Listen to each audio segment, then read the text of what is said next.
Pré-existência das almas, parte 2. Então, como eu falei no primeiro vídeo, a pré-existência das almas é um dos assuntos mais importantes que a gente deveria pelo menos analisar. Por quê? Porque vai cortar todas as pontas soltas, vai nos trazer respostas sobre a Bíblia, sobre a palavra que a gente às vezes não entende. E simplesmente ela vai nos trazer chaves que depois que tu entende a pré-existência, tu não vai mais ler a Bíblia da mesma forma. Vai ser como se fosse outro livro, porque muda completamente o nosso entendimento. Então, o que a pré-existência das almas ela fala? Que toda a humanidade que encarnou aqui, toda a alma que encarnou aqui, porque a gente se limita muito a quem nós somos, um corpo físico e tudo mais. Mas a gente deveria se perguntar, nós somos seres carnais que têm uma experiência espiritual? Ou será que nós somos seres espirituais tendo uma experiência em carne, que é o ponto da pré-existência?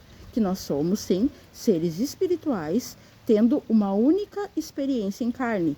Porque a pré-existência das almas, ela não fala de reencarnação, como o espiritismo. Ela fala em encarnação, uma única vez. Entende? É uma única chance que nós temos de redimir a nossa alma, que em algum momento pecou e foi destituída da glória de Deus. Basicamente é isso. Então, tem coisas que a gente deveria se perguntar. Como, por exemplo, Deus criou os céus. Óbvio, todo mundo sabe. Lá existia uma hierarquia de anjos, arcanjos, querubins e tudo mais. Por que apenas a humanidade Deus criou na Terra? Por que apenas a humanidade foi criada fora dos céus? Ou será que a humanidade também fazia parte disso? É de se pensar. Por que Deus criaria um jardim no Éden, colocaria lá Adão e Eva, e no meio daquele jardim colocaria duas árvores? Nós temos duas opções, que nem é hoje em dia. Nós temos duas opções. Nós temos a árvore da vida, que nos remete ao Messias, e nós temos a árvore do conhecimento do bem e do mal, que pode nos remeter a nós mesmos, ou pode nos remeter a Satanás, que é quem nos induz a querer experimentar o bem e o mal. Então, tinha aquelas duas árvores, e uma das árvores a humanidade não poderia ter acesso. Mas se a gente sabe que Deus, ele é onisciente, Deus sabia o que ia acontecer. Então, se ele estava criando uma criação nova, por que ele colocaria os filhos dele ali, juntamente com uma árvore que não poderia ter acesso?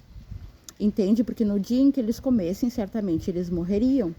A gente precisa se fazer essas perguntas para começar a entender de onde nós viemos realmente. Porque para onde a gente vai, a gente sabe. A pessoa, quando ela morre, o corpo dela volta ao pó de onde saiu e o espírito volta a Deus, que o deu. Se o espírito volta a Deus, é porque provavelmente já esteve lá. Não tem como tu voltar para um lugar onde tu nunca esteve. Entende? Então, se eu pego apenas Gênesis, apenas a história de Adão e Eva, eu já consigo entender a pré-existência. Não tudo, mas eu consigo entender pelo menos um pouco da pré-existência. Porque a história de Gênesis é justamente a história que vai nos fazer entender a pré-existência. Porque ali tem detalhes que a gente precisa analisar. Como, por exemplo, Gênesis 1 e Gênesis 2... nos ensinaram que Gênesis 2 é um complemento, é uma continuação de Gênesis 1.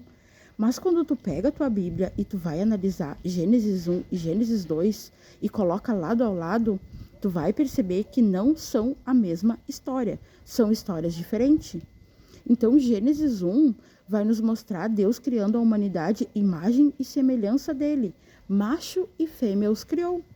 Já em Gênesis 2, a gente vai ver o homem sendo feito do pó da terra. E Deus soprando nas narinas dele o espírito, o fôlego de vida. Então não é a mesma coisa. Não é a mesma coisa tu ser criado imagem e semelhança de Deus, espírito e alma, e tu ser criado, como em Gênesis 2, do pó da terra. Não é a mesma história, porque são duas criações. A criação principal, a primeira criação, a criação original, é a de Gênesis 1, onde fomos criados imagem e semelhança de Deus, na eternidade. Então, como eu falei no primeiro vídeo, houve uma batalha no céu. E como que a gente entende por que Satanás ele veio e trouxe essa divisão? onde 1/3 dos anjos de Deus, eles ficaram fiéis ao Pai.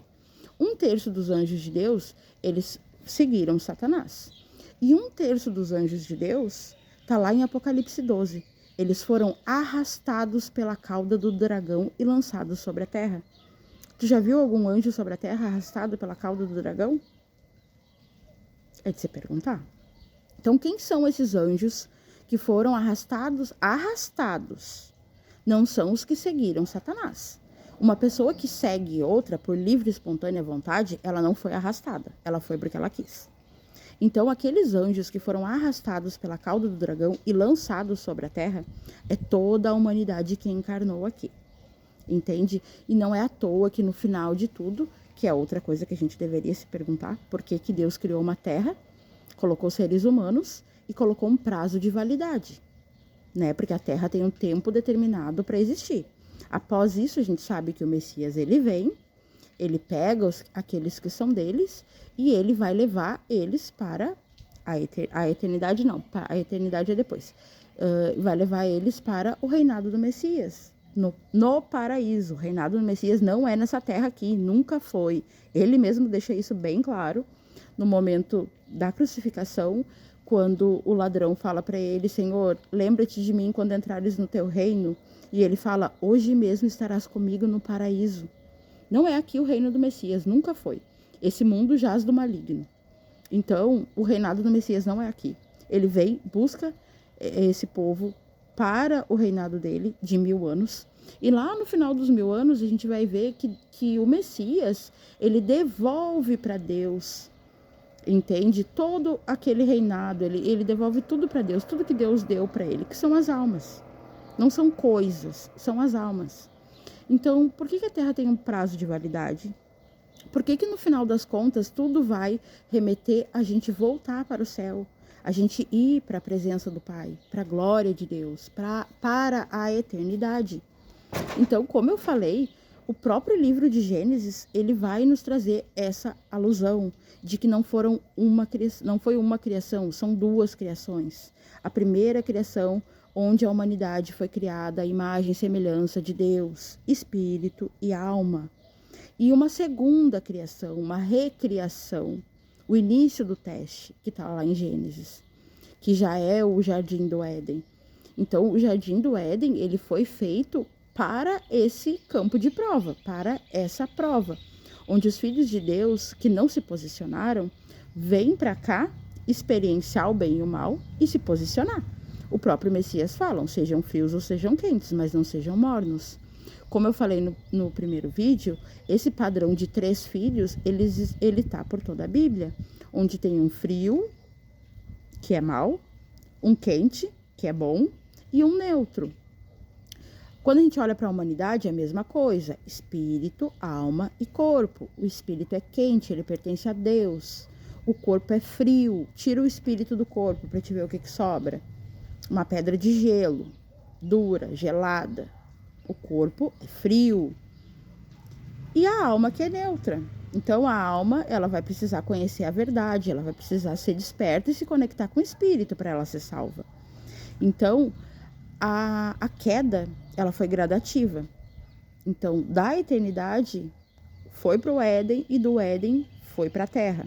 E nós estamos aqui, basicamente, para nos posicionarmos entre o bem e o mal, para escolher do que a gente vai se alimentar. Da árvore da vida, que representa o Messias, que representa o Pai, que representa a glória, a eternidade, a vida eterna, ou da árvore do conhecimento do bem e do mal, onde a gente vai experienciar o que a gente quiser e nós mesmos decidimos o que é bom e o que é mal para nós.